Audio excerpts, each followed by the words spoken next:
Copyright disclaimer.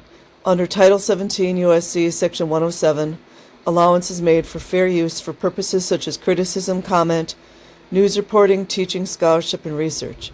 Fair use is permitted by copyright statute that might otherwise be infringing.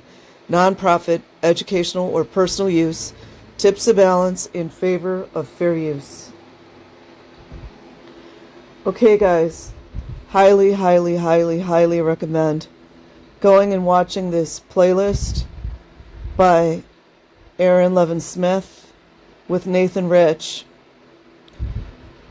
And this is part 3 of the interview at about timestamp 2:14.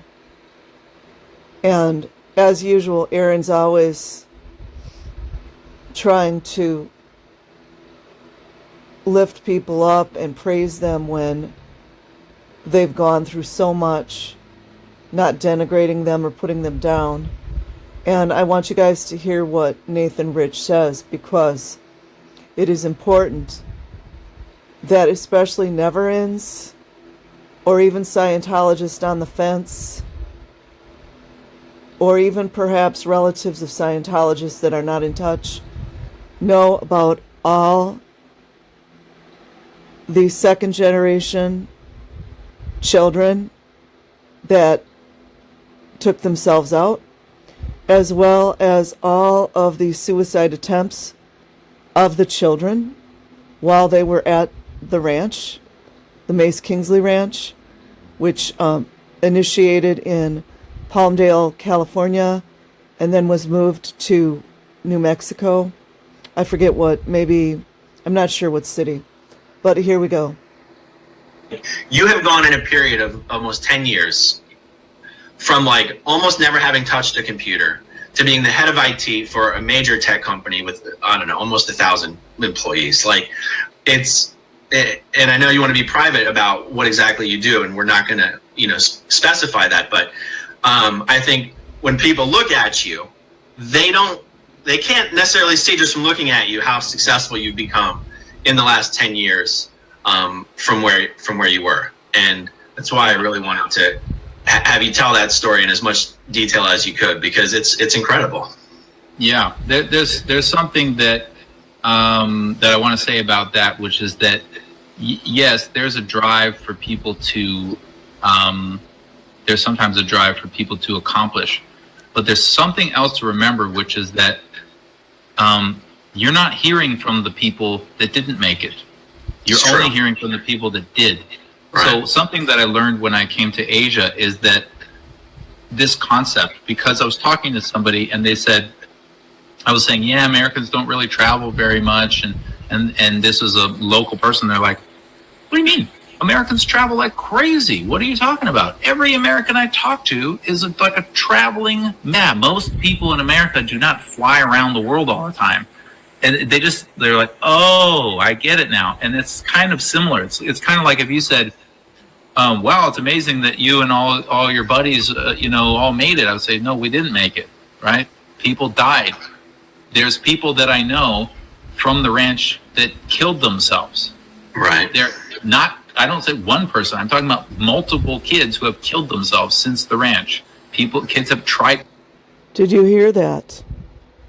Can you guys see why Scientology tried to stop his book from getting into more people's hands?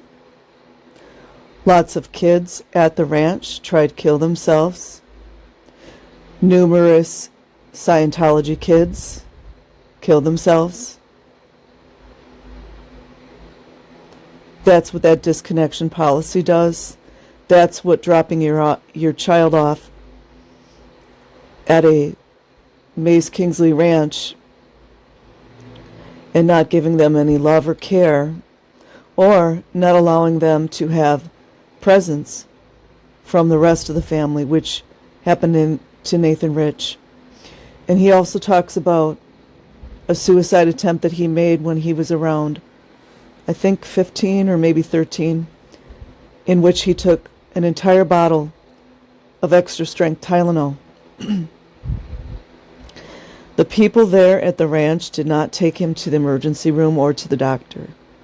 They just kept guard on him. Luckily, for some reason, he didn't pass away, but he did say he vomited a lot of the extra strength Tylenol. Who killed themselves at the ranch, including myself. There's people that I know that were at the ranch that we have no idea what ever happened to them. No one has ever heard from them again. They're not on Facebook. They're not on, LinkedIn. So there you go. There are kids that were at the ranch that nobody has heard from. Are they dead? Are they dead? Are they missing? Does anybody care about these children? Nothing. They're just gone. You can't find them anywhere. And so it's like, yeah, you don't hear from those people. You don't hear from the ones that ended up being drug addicts that are, living a real life of crime and haven't been able to pull themselves out of it. You're only hearing from the ones that by hook or by crook or by luck or by determination or whatever odds, they just ended up making it somewhere, and now you're hearing from them. So, I don't want people to think that, hey, because all this stuff has happened to me, now I'm screwed and I can't do anything. But I also don't want people to think, well, if all that bad stuff happens to people, they'll be fine. Like, no, they won't. Some people will be fine, and you'll hear from them. Right. It's a great point. There are so many names. So many names. Sergio Belinsky, look what happened to him. All the sexual assaults of the young girls at the various ranches, at the Celebrity Center, in the blue buildings, in the basements of the blue building that were essayed, and then it was covered up. Point. Yeah. That leads me to a question that I think would be interesting to just think about here. In our last interview, I said that when I'm watching these aftermath shows, I kind of put myself in the shoes of maybe a current active Scientologist and go, okay, how would I brush this off in my mind? What would allow me to kind of ignore what I'm seeing here? And one of the things would be like, you had a show that was all about the Mace Kingsley ranches, of which there was like 4 of them over a couple decades, and then there's like 2 people on the show. If I was an active Scientologist, I could probably go, and they can only round up 2 people to bitch about the ranch. So what can you tell us about why you and Tara ended up coming forward? What made you guys decide to come forward? Tara Riley, she's someone I'm going to do a little research into. You see, these children have names.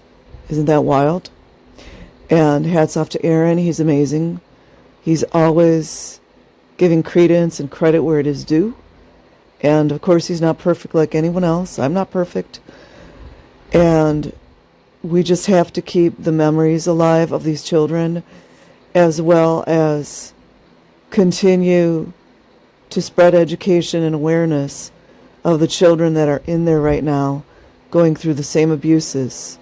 So if the authorities don't care and the government doesn't care, we care. And I'm hoping that some of the Scientologists within those walls will help to free the children or get them out or talk sense to some of the parents. I don't know how it's going to transpire, but we cannot allow these children to continually be abused, no matter what repugnant, disgusting policies, the black tooth, pot belly, non-haircut, fake military, convicted felon, Ron Hubbard tried to push.